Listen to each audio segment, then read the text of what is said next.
mengingat, C2 memahami, C3 penerapan, atau C4-nya analisis. Nah, ini seperti format penentuan tingkat kognitif soal ya. Kemudian ada menemukan, menginterpretasikan, dan mengintegrasikan ya. Kemudian evaluasi dan refleksi dari informasi itu sendiri. Konteksnya adalah personal, kemudian sosial, budaya, dan saintik. Sementara di numerasi, pada kontennya yang akan diujikan adalah aljabar, bilangan, geometri, pengukuran, kemudian data dan ketidakpastian. Sementara pada proses kognitifnya yang akan diujikan adalah pemahaman, penerapan, dan penalaran. Pada sisi konteksnya personal, budaya, sosial, dan saintifik. Baik, kemudian catatan penting tentang AKM ini, memang AKM tidak menentukan selain itu juga menjadi value atau nilai kepercayaan orang tua siswa terhadap lembaga yang kita ampu. Yang kedua, penilaian AKM memang secara acak ya, random, hanya 30 siswa untuk tingkat SD, 45 siswa untuk SMP. Namun pada kenyataannya kemampuan literasi dan numerasi ini dibutuhkan oleh semua siswa sebagai dasar memahami semua materi pelajaran. Nah, apa pentingnya AKM? Kalau bagi siswa tentu untuk memonitor tingkat kompetensi minimum mereka dalam hal literasi dan numerasi. Kemudian bagi guru adalah untuk menilai efektivitas pengajarannya. Bagi sekolah tentu untuk menilai kualitas sekolah itu sendiri. Kemudian bagi pemerintah untuk mengecek sehat atau tidaknya sebuah sistem pendidikan. Aplikasi dalam bentuk mobile berbasis Android dan iOS dengan standar literasi sesuai dengan Kemendikbudristek ya. Di situ di dalamnya ada soal-soal yang sesuai dengan yang sudah disampaikan, ada pilihan ganda, ada pilihan ganda kompleks, kemudian ada soal menjodohkan dan soal isian dan uraian. Nah, ini contohnya ya, aplikasi yang kami miliki bisa dipakai menggunakan Android. Kemudian sudah mengadaptasi multi-state adaptive testing, kemudian mengukur kognitif literasi dan numerasi. Ada 3 blok soal, tadi terdiri dari skema soal yang sudah ditentukan oleh Kemendikbudristek, kemudian jumlah dan soal waktu juga sesuai dengan spesifikasi yang ditentukan oleh Kemendikbudristek. Kemudian yang ketiga adalah memiliki desain program pembelajaran daring yang unggul dan efektif. Ya, di sini kami menggunakan Microsoft Teams sebagai media pembelajaran tatap muka dengan pesan full life interactive learning. Kemudian yang pertama adalah berkaitan dengan jumlah soal literasi dan numerasi. Untuk jumlah soal kita sesuai dengan spesifikasi Kemendikbudristek.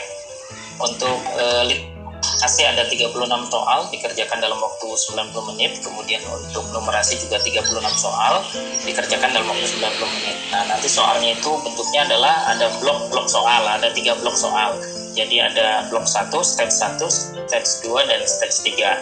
Begitu Pak. Nah, jadi soalnya itu berbeda dari stage 1, stage 2, stage 3. Dalam satu stage itu berisi ada yang pilihan ganda, ada pilihan ganda majemuk, ada soal hubungan, ada isian, ada uraian singkat. Dan itu akumulasinya ada di stage 1 ada campuran jenis tipe soal, stage 2 juga, stage 2-nya juga demikian, stage 3-nya juga demikian. Yang berbeda adalah nah, betul. Jadi 3 blok ini, blok pertama soal ini kategorinya stage 1 ini adalah mudah. Jadi nanti siswa akan dibagi menjadi 2, apakah dia berhasil atau gagal. Kriteria berhasil, kalau dia bisa menjawab lebih dari 50% soal, maka dia berhasil. Kalau gagal, kurang dari 50% soal dijawab, maka gagal. Baik berhasil maupun gagal, maka masuk ke stage kedua. Stage kedua ini, kalau yang tadinya sudah bisa berhasil, soalnya akan lebih sulit lagi. Nanti dari yang berhasil ini akan mendapatkan 2 kategori, berhasil dan gagal juga. Gitu. Yang bawahnya, yang gagal akan mendapatkan soal yang lebih mudah dari yang berhasil. Nah, nanti ini akan ada 2 kategori juga, berhasil dan gagal lagi. Masuk ke stage ketiga, mengikuti kemampuan siswa. Kalau tadi yang berhasil pertama, kemudian berhasil lagi, sampai stage 3 berhasil, maka mendapatkan kriteria mahir. kemudian yang stage 2 yang gagal, kemudian di stage 3-nya kemudian berhasil, maka akan mendapatkan kriteria cukup. Kemudian kalau yang gagal di stage 2 ya, kemudian masuk ke stage 3 dan berhasil di stage 3, maka akan mendapat kriteria dasar. Kemudian stage 2 yang gagal dan gagal lagi di stage 3, maka inilah akan dapat kriteria perlu intervensi. Jadi seperti itu, Pak. Ada 3 blok soal. 3 blok soal itu kemudian soalnya akan mengikuti dengan kemampuan siswa. Kemudian untuk lingkungan belajar, kami tidak menilai, tidak asesmen. Asesmen yang kami tawarkan hanya asesmen kompetensi minimum saja. Ya, lingkungan belajar itu sama survei karakter tidak kami masukkan ke dalam kerjasama ini. Jadi untuk tadi pertanyaan Ibu bagaimana lingkungan belajar itu kan nanti yang di asesmen guru dan kepala sekolahnya, bukan siswanya. Bahwa peserta yang akan ikut asesmen kompetensi minimum ini dipilih secara acak atau random, tidak bisa dipilih misalnya yang pintar-pintar saja atau yang sedang-sedang saja ya. Biasanya basisnya adalah sosial kultural. Jadi pemerintah ingin melihat dengan kondisi sosial kultural yang heterogen, kemudian hasil jadi ibarat perusahaan, kemudian ada input berbeda, outputnya seperti apa ya. Itu yang pertama, bahwa peserta asesmen kompetensi minimum tidak bisa dipilih, tapi dipilih secara acak atau random. Kemudian berkaitan dengan siswa-siswa dengan kategori tadi mungkin bahasanya agak kurang ya dibanding dengan teman-teman yang lain. Adakah pendekatannya? Bisa saja misalnya kita jalin kerjasama dalam hal assessment motivation training ya.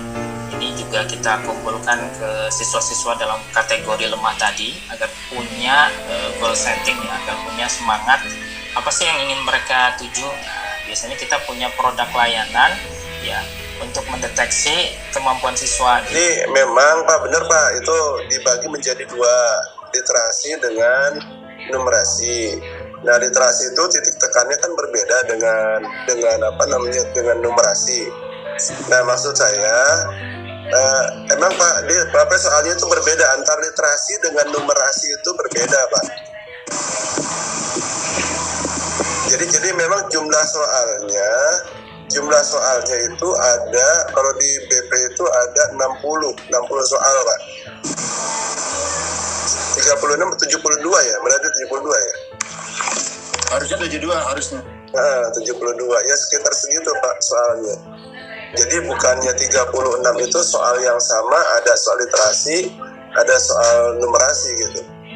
Memang soalnya masing-masing. Saya lupa lagi tuh berapa soal numerasi, berapa soal yang literasinya Pak. Namanya dengan persiapan yang memang tidak disiapkan gitu, dan mereka nggak tahu sama sekali, ngeblank sama sekali tentang literasi dan numerasi. Hanya sebagian di antara anak-anak kita yang tahu gitu. Nah, untuk numerasi itu yang nilainya di atas 64 ya, di atas 65 ya, itu hanya 1,64%. Itu Bu Nana. Itu ini hasil literasi sama numerasinya. Jadi seperti ini. Itu kalau yang rentang nilai kurang dari 43 itu ada sekitar 55 anak atau 90%. Nilai 43 ya, kurang dari 43. Yang nilainya 54 sampai 59 itu diperoleh 2 anak sekitar 3,28%. Ya kira-kira perolehannya seperti itu. Nah, jadi dari sini sebenarnya saya pengen olah lagi nih Bu Nana nih, kalau kita mau bisa kita olah lagi. Ini kan campuran antara kelas 8 sama kelas 9 yang kemarin Bu. Pesertanya kan yang sekarang kan udah kelas 9. Ya, yang kelas 8 kemarin itu kan pesertanya sekarang udah kelas 9. Nah, sekarang berarti kita coba kita split lagi untuk yang kelas 7 kira-kira berapa.